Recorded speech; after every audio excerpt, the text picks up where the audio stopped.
tentang wawancara. Apa itu wawancara?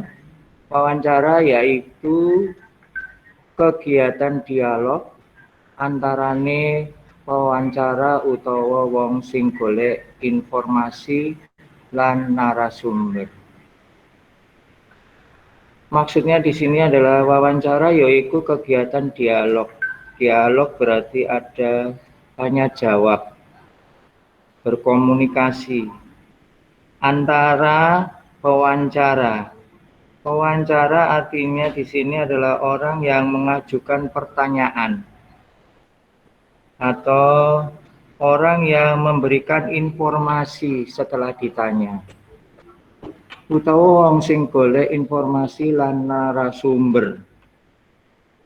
Maksudnya di sini narasumber adalah orang yang memberikan jawaban atau pendapat. Bisa dikatakan juga orang yang memberikan informasi. Wawancara yaiku pawongan sing golek informasi. Dene narasumber yaiku wong sing dadi sumbere pitakonan. Jadi di sini adalah pewawancara yaitu pawongan sing golek informasi. Jadi Pak Agus tadi sudah jelaskan bahwa pewawancara itu orang yang mengajukan pertanyaan dan dia akan memberikan jawaban-jawabannya sehingga memberikan informasi apa yang kita harapkan. Dene narasumber yaiku wong sing dadi sumbere pitakon. Nah, tadi Pak Agus mengatakan bahwa narasumber adalah orang yang memberikan jawaban informasi tadi. Jadi memberikan pendapatnya. Itulah yang dinamakan narasumber. Narasumber kudu wong sing ngerti sakabeh informasi sing dibutuhake. Maksudnya di sini contohnya misalnya kalau orang yang biasanya membuat bakso, maka dia tidak bisa memberikan informasi yang lain, misalnya bagaimana cara membuat bandeng asap. Begitu pula sebaliknya, orang bandeng asap yang biasanya membuat bandeng asap, maka tidak bisa memberikan informasi bagaimana cara membuat bakso. Begitu. Itulah yang dinamakan wawancara. Jadi ada dialog antara pewawancara dan narasumber.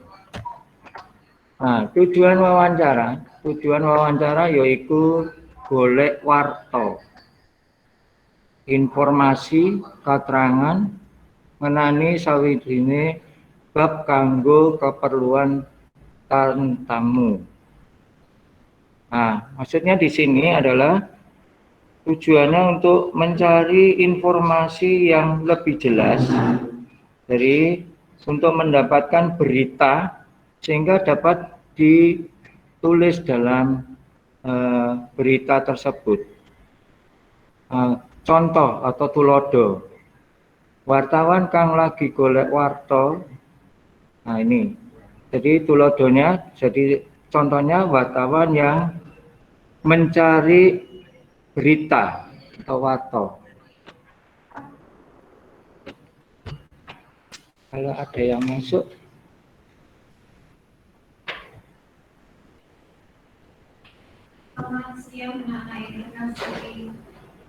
sebentar ada yang masuk. Kita baru ketemu hari ini ya, baru bisa berjumpa. Selamat siang juga untuk Bu Sri nanti, dan Bu Sri nanti juga loh. Ya, kita ucapin salam dulu. Selamat siang Bu Sri. Ya, belum.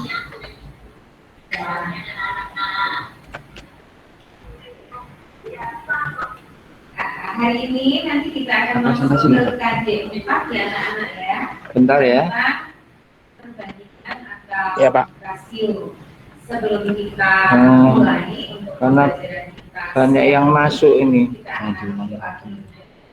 Ya. Itu baru kita akan mulai. Pak Agus ulangi lagi. Jadi tujuan wawancara Tujuannya wawancara yaitu golek warta, informasi keterangan ngenani sawine bab kanggo keperluan tamu.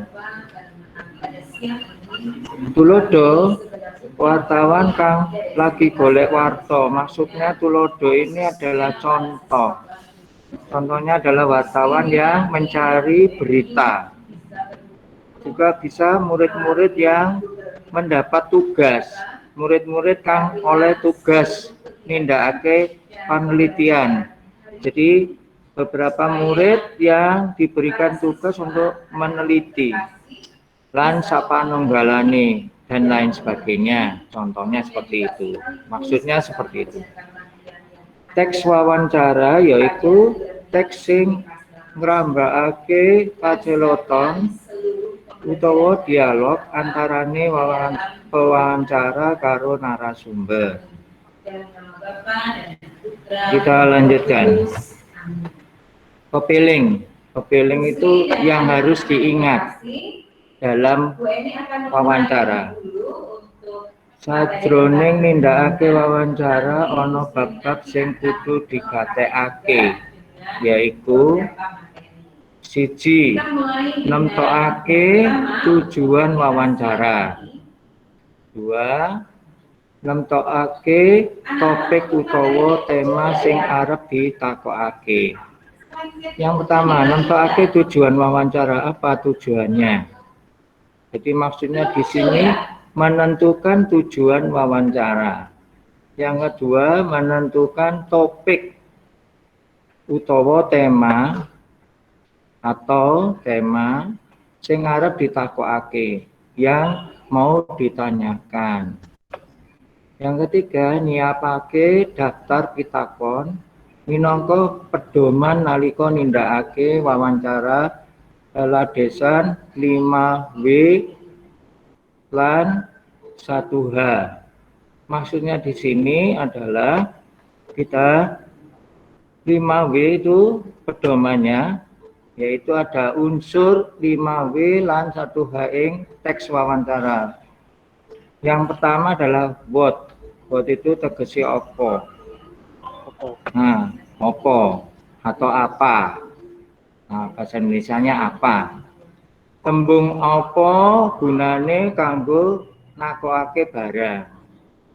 Nah, misalnya bahan apa Pak yang digunakan untuk pembuatan bakso, misalnya seperti itu. Yang kedua, wo, tegese sopo. Ini hampir sama dengan bahasa Indonesia, sama. Tembung sopo gunane kanggo nakokake wong. Sopo ya sing iso gawe bakso iku sopo ae. Nah, mungkin seperti itu. Yang ketiga, why, tegese geneo. Apa ya maksudnya gitu? Tembung geneo kadang uga dianggo tembung kenapa. Yang apa gunane kanggo nakokake alasan.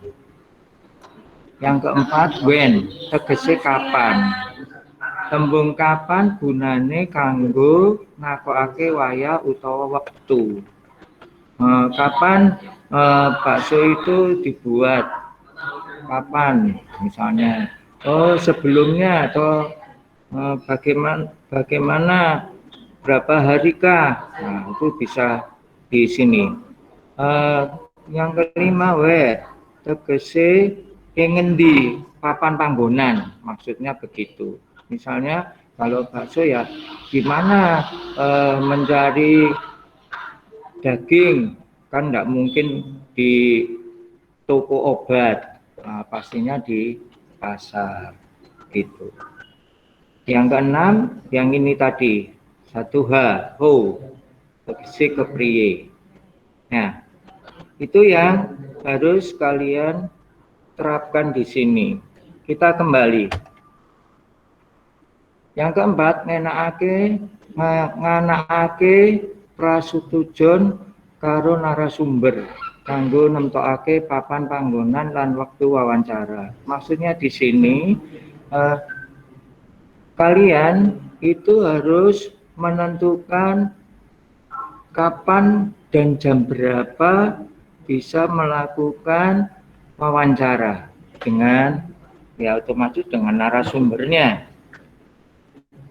Yang kelima, nindakake wawancara leladesan daftar pitakonan kang wis disiapake supaya nalika nindakake wawancara bisa runtun lan genep. Supaya pitakon ora ono sing kliwatan. Maksudnya di sini kalian harus mendaftar dulu apa saja yang harus ditanyakan supaya pertanyaan-pertanyaan yang disiapkan tadi itu bisa ditanyakan secara berurutan. Jadi tidak belambiar atau tidak apa istilahnya ngawur. Supaya kalau nanti membuat berita atau dalam wawancara itu tidak maksudnya tidak simpang siur. Jadi harus menata lagi. Jadi buatlah kalimat atau pertanyaan terlebih dahulu, disiapkan bagaimana cara untuk nantinya hasil wawancara itu bisa dituliskan dalam bentuk berita. Lan wawancara bisa tumoto lan munjer.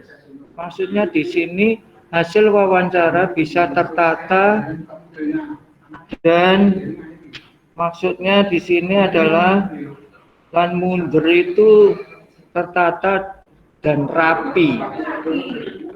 Tertata dan rapi. Kalau mujer itu wanita.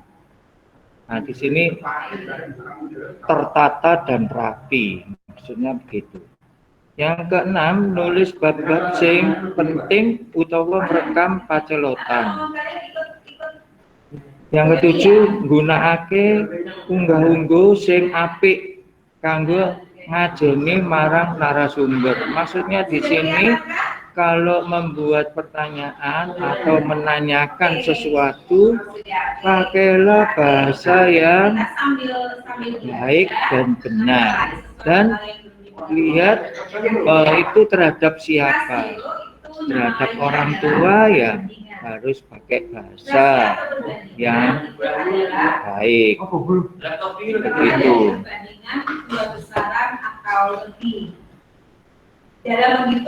Ada pertanyaan. Satuan yang sama. Apabila ada perbedaan, tidak, Pak. Maka dilakukan tidak. Kalau tidak ada pertanyaan, mungkin Pak Agus kurang jelas untuk memberikan materi ini. Halo. Halo. Ya. Apakah sudah jelas? Jelas. Sangat jelas sekali ya. Baik, kalau sudah jelas, ini ada tugas. Tugas ini nanti kalian masukkan di e-learning. Tugasnya antara lain seperti ini. Ya, tugas wawancara. Gawe wawancara ing wilayah sing cedhak omahmu. Bisa mewawancarai tukang bakso boleh, bisa mewawancarai tukang teh. Nah, nanti kamu tuliskan di sana. Contoh bisa lihat di buku paket. Contohnya bisa lihat di buku paket Kritya Basa di halaman 50. Halaman 50. Nah, seperti itu contohnya ya.